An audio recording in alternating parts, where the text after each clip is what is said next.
నమస్తే, నేను మీ జయ. Welcome to మా ఇంటి విందు. ఎలా ఉన్నారు అందరూ? నేనైతే చాలా బాగున్నాను.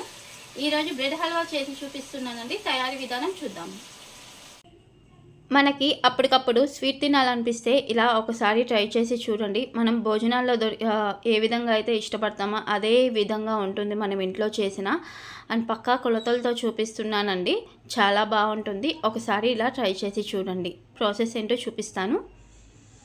ముందుగా 8 వరకు బ్రెడ్ అనేది తీసుకున్నానండి. నేను మిల్క్ బ్రెడ్ తీసుకుంటున్నాను. ఎడ్జెస్ ఏమీ కట్ చేసుకోవట్లేదండి. వేస్ట్ అనేది ఏమీ తీయట్లేదు, నేను అలానే వేసుకుంటున్నానండి. ఎందుకంటే ఆ వేస్ట్ మొత్తం కూడా ఏం చేయాలి అని ఆలోచించే కన్నా ఇలానే వేసుకున్నా కూడా బాగుంటుంది. అందుకనే నేను వేస్ట్ ఏమీ కట్ చేయట్లేదండి. ఇలా బ్రెడ్ అనేది ఒక 4 స్లైసెస్ లాగా కట్ చేసి ఇలా ముక్కలన్నిటినీ కూడా ఇలా పక్కకి తీసుకున్నాను. స్టవ్ ఆన్ చేసుకొని ఒక ప్యాన్లోకి 2 స్పూన్ల నెయ్యి వేసుకోవాలండి. నెయ్యి చాలా బాగుంటుంది స్వీట్కి అనేది. ఇలా నెయ్యి వేసుకున్న తర్వాత తగినన్ని మీకు నచ్చినన్ని జీడిపప్పు వేసుకుంటే సరిపోతుంది. ఇలా జీడిపప్పును వేసుకొని బాగా ఫ్రై చేసుకొని పక్కకి తీసుకోండి. అదే నెయ్యిలో బాదం పప్పును కూడా వేసుకోవాలండి. బాదం పప్పు ఆప్షనల్, మీకు నచ్చితే వేసుకోవచ్చు. ఇలాగ సన్నగా తరిగి వేసుకోవాలండి బాదం పప్పుని. ఇలా కొద్దిగా దోరగా వేగిన తర్వాత దానిలోకి కిస్మిస్ కూడా వేసుకోవాలి. ఇలా ఈ కిస్మిస్ బాదం పప్పు వేగిన తర్వాత అవి కూడా పక్కకి తీసేసుకోవాలండి.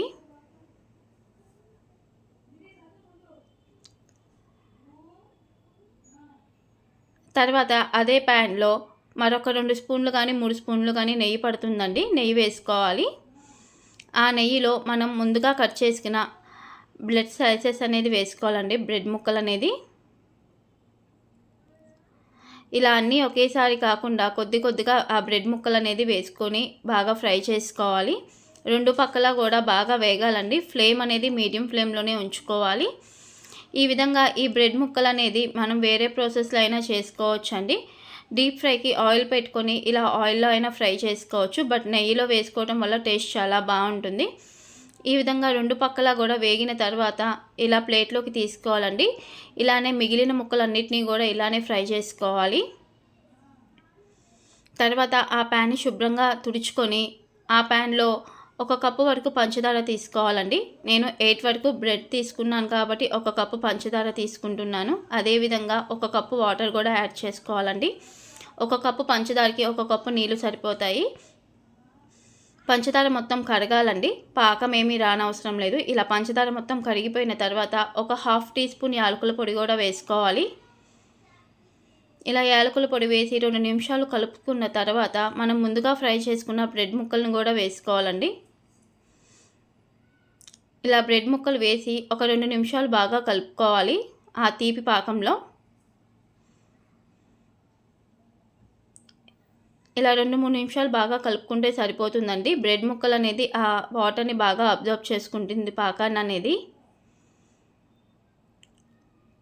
ఇలా బ్రెడ్ ముక్కలు బాగా అబ్జర్వ్ చేసుకున్న తర్వాత గరిటెతో స్మాష్ చేయాలండి. ఇలాగా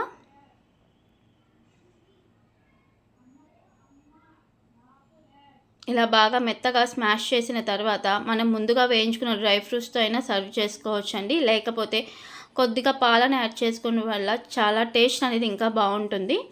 కాబట్టి నేను 2 or 3 స్పూన్స్ వరకు పాలను కూడా తీసుకున్నాను. బ్రెడ్ హల్వాకి అలానే డబుల్ కా మీఠాకి డిఫరెన్స్ ఏంటంటే బ్రెడ్ హల్వా పాలతో చేయరండి. పాలు లేకుండా అలానే తీసుకోవాలి.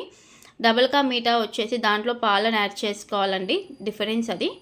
ఇలా కొద్దిగా పాలను యాడ్ చేసుకోవడం వల్ల టేస్ట్ అయితే చాలా ఆసమ్గా ఉంటుంది. ఇలా పాలను 2 నిమిషాలు బాగా కలుపుకున్న తర్వాత మనం ముందుగా వేయించుకున్న డ్రై ఫ్రూట్స్ని కూడా వేసుకొని మరొక 2 నిమిషాలు బాగా కలుపుకొని స్టవ్ ఆఫ్ చేసుకొని సర్వింగ్ బౌల్లోకి సర్వ్ చేసుకుంటే ఎంతో కమ్మగా ఉండే బ్రెడ్ హల్వా రెడీ అవుతుందండి. అండ్ మీరు కూడా ఒకసారి ఇలా ట్రై చేసి చూడండి. చాలా కమ్మగా ఉంటుంది. అండ్ మీరు ఈ కన్సిస్టెన్సీలో రావాలి అంటే మరి కొద్దిసేపు ఉంటే సరిపోతుందండి. ఎక్కువ టైం అయితే ఏమీ అవసరం లేదు. ఒక 2 నిమిషాలు ఇలా స్టార్ట్ చేసుకుంటే సరిపోతుంది. ఈ వీడియో మీకు నచ్చినట్లయితే నా ఛానల్ని లైక్ చేయండి, షేర్ చేయండి, అలానే సబ్స్క్రైబ్ చేసుకోవడం మర్చిపోకండి. Thank you all.